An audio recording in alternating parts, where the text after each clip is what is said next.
The storm battered the old Hawthorne Manor, rain lashing the windows like fists, thunder rattling the bones of the house. The power had died an hour ago, plunging the sprawling estate into darkness. 7 Hawthorns sat in the candlelit parlor, their faces flickering in the glow. Eleanor, the steely matriarch. Her children, bitter eldest son Marcus, anxious middle daughter Clara, and reckless youngest, Leo. Clara's husband Tom, a nervous accountant. Marcus's wife Sylvia, sharp-tongued and restless, and Leo's fiancée, Ivy, an outsider with watchful eyes. The family reunion, meant to mark the 1-year anniversary of Patriarch Richard Hawthorne's death, had already been tense. Now it was about to unravel. A crack of lightning illuminated the room, and then it came. A low, unmistakable voice, rasping through the air like it clawed its way from the grave. "You think I fell down those stairs? One of you pushed me. One of you killed me." The family froze. Eleanor's teacup shattered on the floor. Clara gasped, clutching Tom's arm. Marcus's jaw tightened, his eyes darting to Sylvia, who stared back, pale. Leo laughed nervously, muttering, "This is some prank, right?" Ivy's gaze flicked between them, silent, calculating. "It's him," Eleanor whispered, her voice trembling. "Richard." "Impossible," Marcus snapped, but his hands shook as he lit another candle. "He's dead. We all saw the body," the voice came again, colder, sharper. "I know which one of you did it, and I'll make you pay." Panic erupted. Clara sobbed. "I didn't do anything." Tom tried to calm her, but his own face was ashen. Sylvia stood, pacing, her heels clicking on the hardwood. "This is ridiculous. A recording, maybe? Someone's messing with us." Leo, half drunk, slurred. "Yeah, who's got the speaker? Fess up." Ivy's voice cut through, calm but piercing. "No speaker could sound that real. It's him. Or something." She glanced at the darkened hallway, where the grand staircase loomed. The same staircase Richard had supposedly fallen down, breaking his neck. Eleanor clutched her rosary. "He was drunk that night. It was an accident. The police said so." "Did they?" Ivy asked, her tone neutral but loaded. "Or did someone make sure it looked that way?" Marcus rounded on her. "What's that supposed to mean? You weren't even here when it happened. You're not family." "Exactly," Ivy shot back. "Maybe that's why I see things you don't." "Enough," Eleanor barked. "We're not playing this game. Richard's gone. This is grief, or the storm, or..." The voice interrupted, now a venomous hiss. "Marcus, you hated me for cutting you off. Clara, you resented my control. Leo, you stole from me. One of you betrayed me."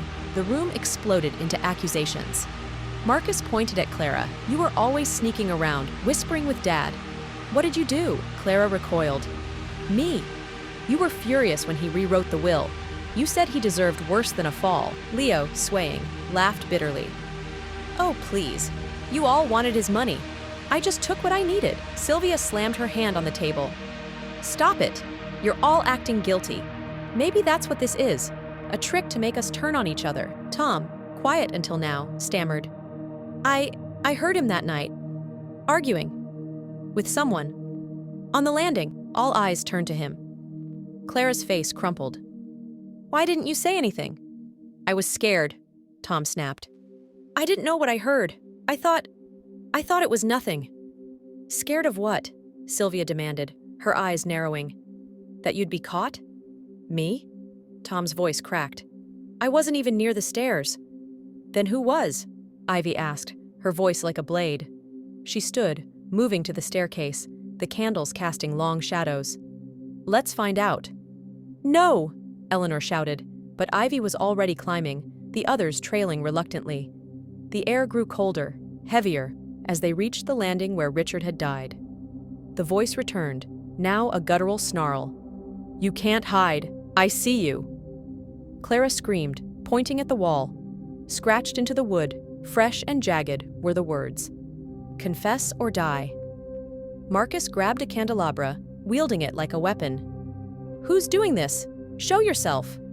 A gust of wind howled through the house, extinguishing half the candles. In the dimness, Sylvia gasped. "Look!" A faint figure stood at the end of the hall, tall, stooped, unmistakably Richard. His eyes glowed hollow in the flickering light. Then he vanished. Leo bolted for the door, but it slammed shut, locking itself. "We're trapped!" he yelled, pounding the wood. Eleanor sank to her knees, praying. Clara clung to Tom, sobbing. Marcus and Sylvia exchanged a glance, something unspoken passing between them. Ivy, unfazed, stepped toward the spot where the figure had been. "Richard!" she called. "Tell us who?" The voice roared, shaking the walls. "Ask Marcus. Ask him about the will." All eyes turned to Marcus, his face twisted, rage and fear colliding. "I didn't do it. He was going to cut me out, yes, but I didn't push him." "Then who did?" Clara shrieked. "Someone's lying." Sylvia's voice was ice. "Maybe it's you, Clara. You were always Daddy's favorite, but he controlled you. Maybe you snapped." Clara lunged at her, but Tom held her back. "Stop it! This is what it wants! Us fighting!" Ivy knelt, inspecting the floor. "There's something here." She pried up a loose floorboard, revealing a small, dusty journal. Richard's handwriting filled the pages. She read aloud. "If I die, it wasn't an accident. One of them wants the estate. I've hidden the truth in the safe." "The safe," Eleanor whispered. "It's in his study." They raced downstairs, the storm roaring louder, as if urging them on. The safe was behind a portrait of Richard, its dial gleaming in the candlelight.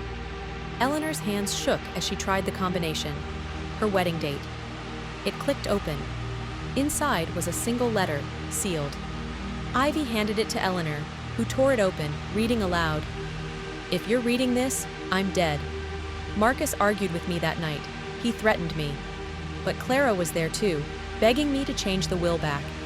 And Leo saw something. He's not as innocent as he seems." Marcus roared, "That's a lie!"